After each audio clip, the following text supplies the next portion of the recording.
Alright guys, here we go. Next step. What I did was I cut all the parts out and put them into sections. This is why I recommended you copy the photocopy the instructions, cut out bits where you don't quite know where the part's going to go after you paint it.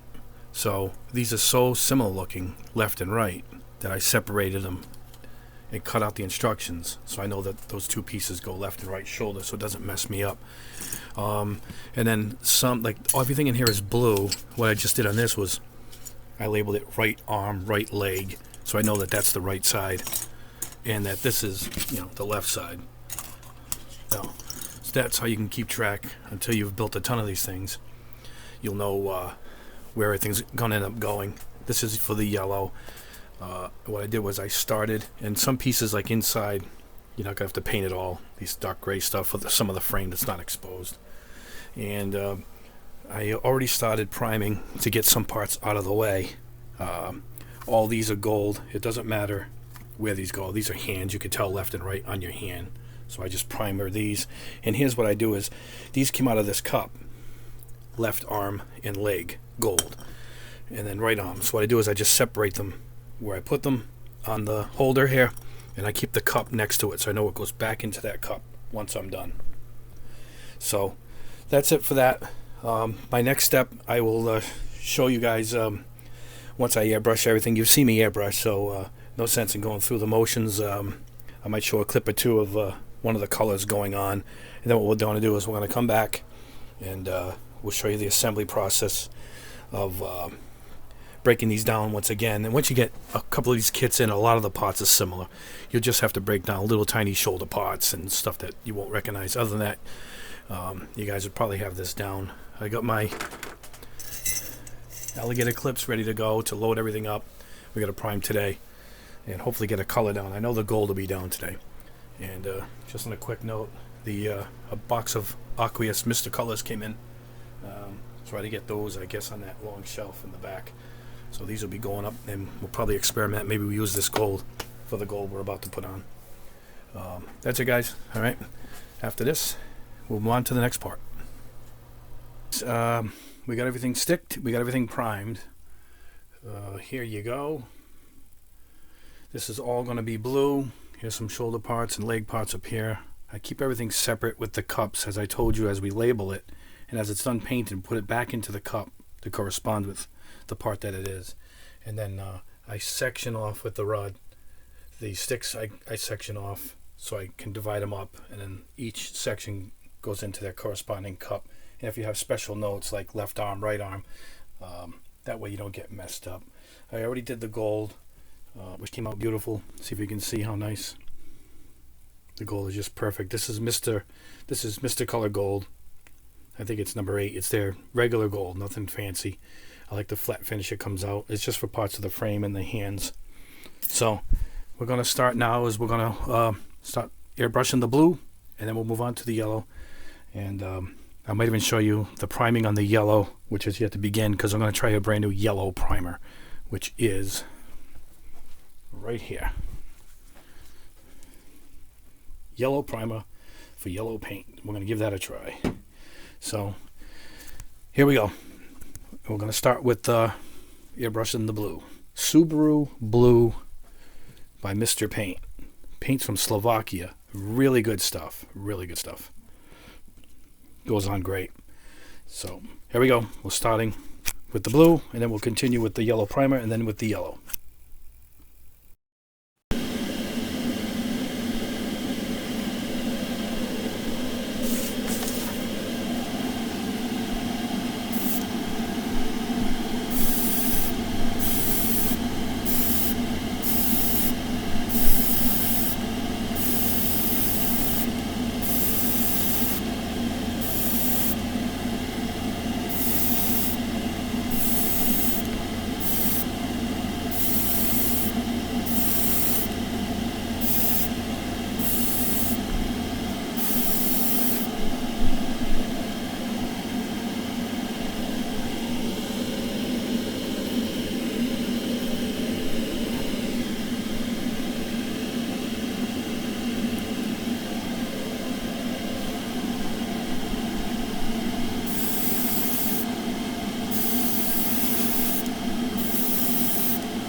Alright guys, all the airbrushing is done, and here's the results. Everything blue. I took off the clips, off the old alligator clips, and I put them back in their corresponding cups. And if I needed to remember if they were left and right, this is where I said the cutting up of the copied of the instructions comes in handy. Here's all the yellow. If there's a left or a right in this one, I'll put just left or right. It's obvious what the part would be. And here's the gold. These don't need to be left or rights, but these were left and right parts. See the joints for the arms. In case you want to know, we used Mr. Color number 9 for the gold. Mr. Paint MRP out of Slovakia. Subaru Blue. And this is Mission Model paints for the yellow. You saw when I airbrushed it, it's iridescent lemon yellow, and it came out fantastic. It's hard to really see. It's got an iridescence to it. Look at that. So I thought that would look great. I could have matched it with directly with this. This is a fluorescent, but it didn't have to be an exact match, and I thought the iridescent matched the Gundam very well. So that's what we're going to do. I like to assemble the arms, and then I like to assemble the legs separate, keep them all, and then the torso, keep it all separate, and then pick up each arm in its entirety and panel line it and detail it, panel line it and detail each arm, the leg, and then we'll put it together, and then we'll clear coat it. Maybe we'll use one of the many decals we got up here, and we'll mark it up with that. So that's it. We'll start assembling. I'll take a few shots of that while I'm building it, and then we'll come back with the arms and we'll start doing the detailing.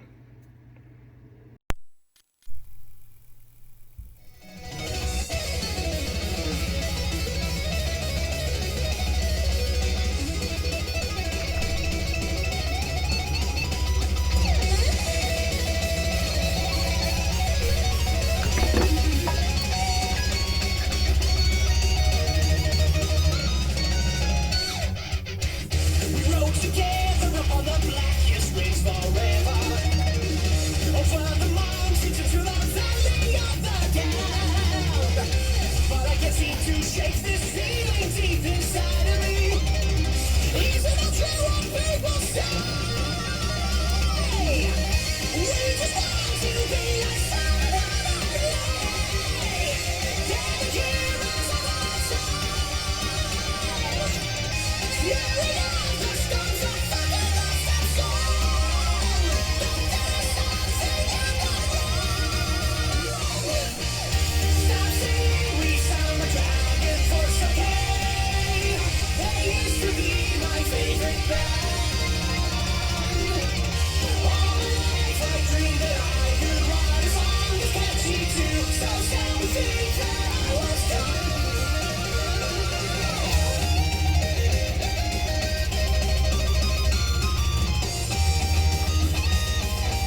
Alright guys, we are done. We have built an easy custom Gundam. We started with this Tri-Burning. That's him if you built him straight out of the box. We chose what we were going to do: blue, yellow, and touches of gold. The hands, the waist, couple of joints. And we ended up with that. Now here is the Subaru for comparison. This is actual Subaru blue. It's spot on. This is luminescent lemon yellow, or luminescent yellow from Mission Paints. It has a sparkle to it, so we went with that, reflective. It's pretty close. You got to see it in person. I don't know if the camera picks it up, but that's it. We just sprayed the individual parts, put it all together, and you got yourself a custom Gundam. I chose the route of racing car colors, which is something you can do. You could do anything, man. You could do Rockstar logos, yeah, anything like that. But I thought the matches my other models that I build, which is sports cars. And this is what I came up with that's unique and different. He came out great. So if you follow what I said, take your basic kit, start small, pick 2 or 3 colors of a theme that you want, and just use the pieces as they're separated to actually go ahead and put them where you think they should be. Make it symmetry is very important, and you don't want to go too much over the top with one color versus the other. You need balance. But this is the result of an easy custom Gundam. Took about a week, and that's mostly because you're waiting for paint to dry and the gloss coat. I had to coat this over the decals and whatnot. But and there you have it. Anybody can do it. It's easy. Just take the steps. Maybe we'll film. I think I'll film another one. Maybe we'll go up to a master grade. A little more detail. I got a couple more racing liveries that have more colors than just 2 or 3, and that require a little more work. So, well, there you go. That's the conclusion of an easy, I think easy, to build custom Gundam. And we'll see you in the next video.